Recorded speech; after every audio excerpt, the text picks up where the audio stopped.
साथियों नमस्कार। दोस्तों मैं ये जो वीडियो बना रहा हूँ ये नवोदय विद्यालय के उन कैंडिडेट्स के लिए हैं जिनकी रैंक थोड़ी पीछे है और जो आश्वस्त नहीं है कि उनका नवोदय विद्यालय टीजीटी में चयन होगा कि नहीं होगा। तो ऐसे उन अभ्यर्थियों के लिए ये खुशखबरी हो सकती है कि उनके भी चयनित होने की संभावनाएं नवोदय विद्यालय टीजीटी 2019 की जो परीक्षाएं हुई उसमें संभावनाएं बढ़ जाएंगी। ख़ास तौर से वहाँ उन बच्चों को जो 500 से 600 के बीच में उनकी रैंक है, तो वो अपने को मान के चलें कि अगर आरपीएससी जो अभी ग्रेड 2 का रिज़ल्ट दिया है और वो ज्वाइनिंग करा रहा है, तो आरपीएससी में ऐसे बच्चे हैं जो 30 से 35 हैं, वो चयनित हुए हैं, जिनकी मैं अभी आपको लिस्ट में दिखा दूंगा। कुछ ऐसे बच्चे हैं जो टीजीटी नवोदय विद्यालय टीजीटी में भी दावेदारी कर रहे हैं और वो ऑलरेडी पीजीटी में चयनित हो गए हैं, तो उनकी संख्या कम से कम 16 है। और DSSB का भी अभी वेटिंग का रिज़ल्ट आया है, तो उसमें भी 3-4 लोग हैं जो चयनित हैं, वो ऑलरेडी नवोदय विद्यालय में हैं। और जीआईसी प्रवक्ता 2016 या 17 में ये परीक्षाएं हुई थी उत्तर प्रदेश की, जिसका सेंटर हिंदी का लखनऊ भेजा था, उसमें भी कुछ 3-4 बच्चे चयनित हैं। तो वो नवोदय विद्यालय में जहाँ तक मुझे विश्वास है कि वो अपना दावेदारी नहीं करेंगे, क्योंकि वो अपने गृह जनपद या अपने स्टेट में रहने की प्रायिकता को पसंद करेंगे। तो ऐसे में मैंने जो ये लिस्ट बनाई है बड़ी मुश्किल से, बड़ी मेहनत करके, नवोदय विद्यालय प्रवक्ता में जो चयनित हुए हैं लेकिन टीजीटी में थे, और आरपीएससी ग्रेड 2 में चयनित हुए लेकिन वो अभी इंटरव्यू कुछ लोग दे चुके हैं और कुछ लोग दे रहे हैं नवोदय विद्यालय टीजीटी में। DSSB के वो 4 लोग हैं जो ऑलरेडी इंटरव्यू दिए हैं, या एक आध लोग देते, लेकिन उनका भी वेटिंग का जो पीजीटी का रिज़ल्ट आया है उसमें चयनित हुए हैं, तो वो नहीं ज्वाइन करेंगे टीजीटी। वो ओबीएससी है कि दिल्ली को ही प्रीफर करेंगे। फिर एक जो वैकेंसी है यहाँ से 2017 में हुई थी, जीआईसी प्रवक्ता लोक सेवा आयोग उत्तर प्रदेश के द्वारा, तो उसमें भी 3-4 लोग हैं जो चयनित हुए हैं। तो ऐसे में जब चयनितों की संख्या जो है, जो नवोदय विद्यालय में अपनी प्रबल दावेदारी कर रहे थे, ये 50 लोग हैं जो कहीं न कहीं नवोदय विद्यालय को नहीं चुनेंगे, वो अपने स्टेट को चुनेंगे और अपनी वरीयता देंगे। तो आइए हम लोग देखते हैं कि कितने लोग हैं, इनकी संख्या है। तो मैंने जो नवोदय विद्यालय प्रवक्ता में जो चयनित हुए उनको पहले मैं लिस्टिंग किया हूँ, क्योंकि वो जाहिर सी बात है, प्रवक्ता को अगर टीजीटी नवोदय विद्यालय में जाना चाहेंगे तो बेहतर है कि वो पीजीटी में जाएंगे। तो ये उनकी संख्या है 16। तो ये पहले नंबर पे है, देखिए, सोनम सिंह, इनकी 74वीं रैंक है टीजीटी में, ये ऑलरेडी सेलेक्ट हो गई हैं, जनरल कैटेगरी की हैं, ये चयनित होकर के गई हैं प्रवक्ता में। इसी तरह ये प्रवक्ता का ही लिस्ट है, नवोदय विद्यालय प्रवक्ता में जो चयनित हुए हैं लेकिन टीजीटी में भी अपनी दावेदारी कहीं न कहीं प्रबल रूप से पेश किए हैं। तो ये सोनम सिंह, जिनकी 74वीं रैंक है, सत्येंद्र राय, ये 205 रैंक है, जनरल कैटेगरी के हैं, मुकेश कुमार 398 रैंक है, ये ओबीसी के हैं, नीलम वर्मा 161, ये ओबीसी की हैं, कुमुद सिंह 39वीं रैंक है टीजीटी में, लेकिन ये चयनित हैं प्रवक्ता में, नवोदय विद्यालय प्रवक्ता में, ईडब्ल्यूएस कैटेगरी की हैं। निशि श्रीवास्तव 19वीं रैंक है, ये भी ईडब्ल्यूएस कैटेगरी की हैं। मदन मोहन उपाध्याय 264 ईडब्ल्यूएस की हैं। जितेंद्र कुमार 89, ये बीसी की हैं। सचिन कुमार 288 रैंक टीजीटी में है इनकी, ओबीसी की हैं। श्वेता कुमारी 155 ओबीसी। गोविंद दान 168 ओबीसी के हैं। नीरू चौधरी 141 ओबीसी के। Namita Rajak 925 rank SC category की। ममता राम 421 एससी कैटेगरी के। बीना मीना 915 एससी कैटेगरी के। और सुमन मीना 300 रैंक है इनकी, ये एसटी कैटेगरी के हैं। तो ये 16 लोग हैं, ये 18 लोग हैं, ये 18 लोग हैं जो चयनित हैं नवोदय विद्यालय पीजीटी में। तो ये लोग जाहिर सी बात है निकलेंगे तो इनकी जगह 18 वो बच्चे आएंगे जो अगर ये टीजीटी में लेती तो जाहिर सी बात है उनका चयन नहीं होता। तो वेटिंग लिस्ट में हो या फ्रेश हो, लेकिन ये जो 18 लोग निकलेंगे तो 18 लोगों का होना निश्चित है। दूसरा ये कि जो नवोदय विद्यालय टीजीटी हिंदी 2019 के कैंडिडेट हैं, कहीं ना कहीं क्वालिफाई किए हैं, लेकिन वो सेलेक्ट हो गए हैं DSSB में। तो ये वो लोग हैं, 4 लोग हैं, जैसे भानु प्रकाश पांडे, ये जनरल कैटेगरी के हैं, लेकिन इनकी टीजीटी नवोदय विद्यालय में जो रैंक है वो 223 है।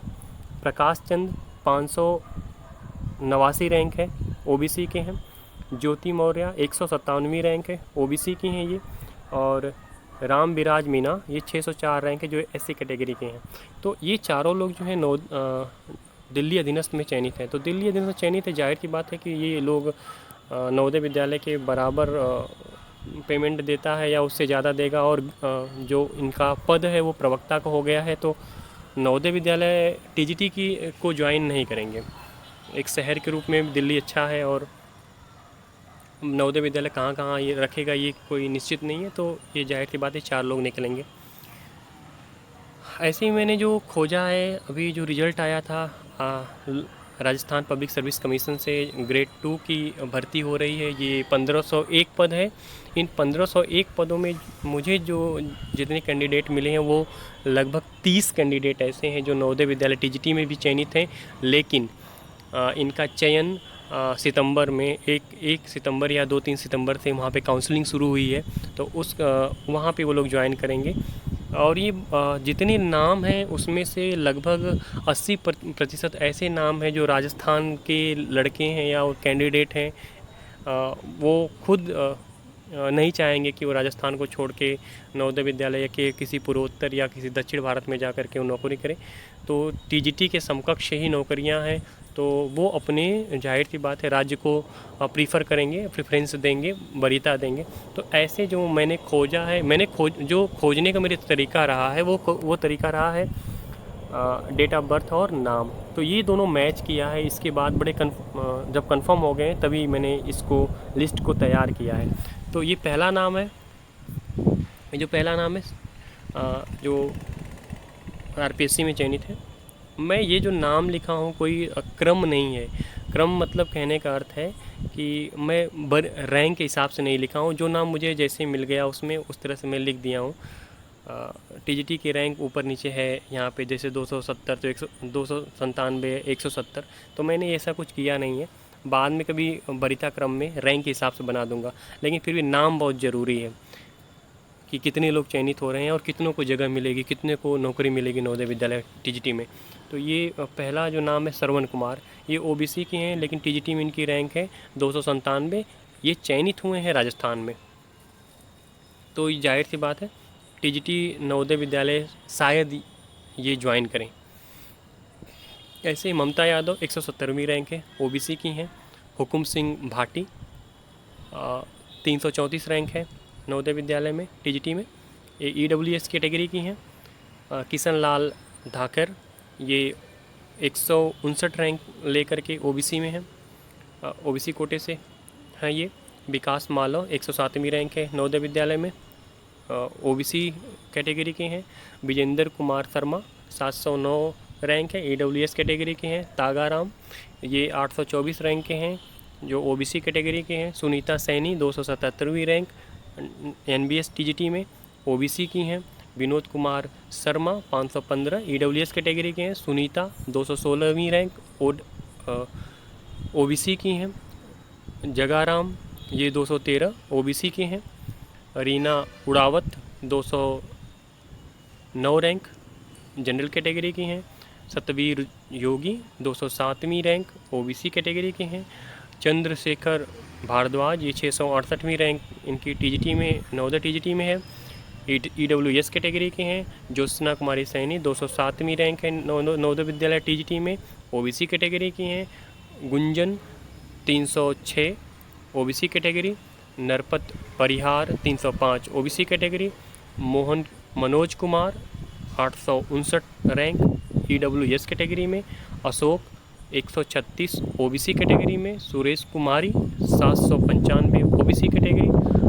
Bablu 577 OBC category. Meena Mandotiya 494 SC category, Saroj Devi Verma 725 SC category, Bhagirath Kilka 759 OBC category, Bhanwarlal Meghwal 950 SC category, Uma Meena 17 ST category, Narendra Kumar बरोला 373 SC कैटेगरी। ये अभी जो मैंने नाम पढ़ा 21 से लेके सीरियल जो क्रमांक 21 से लेके ये 47 तक, ये सभी राजस्थान पब्लिक सर्विस कमीशन से ग्रेड 2 की भर्ती निकली थी, उसमें ये लोग चयनित थे। इनका वेरिफिकेशन अभी हो रहा है, होगा सितंबर में, तो ये कहीं ना कहीं ये लोग अपना ज्वाइनिंग करेंगे यहाँ पे राजस्थान में। तो इतने लोग राजस्थान में चयनित हुए, कम से कम 30 के आसपास। ऐसे ही मैंने जो खोज किया तो पता चला कि नवोदय TGT हिंदी के कुछ ऐसे कैंडिडेट हैं जो GIC लेक्चरर में चयनित हैं, जैसे शशि मिश्रा, श्वेता सिंह, राम बच्चन यादव। शशि मिश्रा की जो रैंक है वो 46वीं है TGT नवोदय में जनरल कैटेगरी की जो है।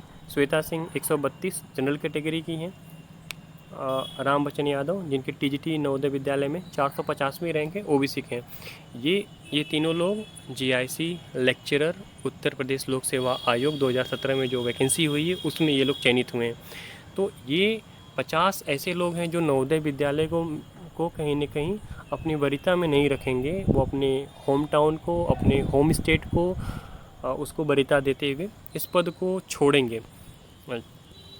जिस प्रकार की कार्य पद्धति है नवोदय विद्यालय की, उसको ये लोग कहीं न कहीं आदमी उससे बोझिल होता है, तो बोझ को स्वीकारने में उनको थोड़ा दिक्कतें होती हैं। वो कहीं न कहीं आराम, जो नौकरी आराम तलब होती हैं उसको आदमी प्रीफर करता है। जैसे स्टेट की नौकरियां हुई तो उसमें ज़्यादा कार्य नहीं रहता है, तो ये लोग अपने प्रेफरेंस यहाँ पे रखेंगे। तो ये 50 लोग जब निकलेंगे तो ये नवोदय विद्यालय TGT की जो कट ऑफ बनेगी वो कहीं न कहीं 1 या 2% नीचे रहेगी इतने लोगों के निकलने के बाद।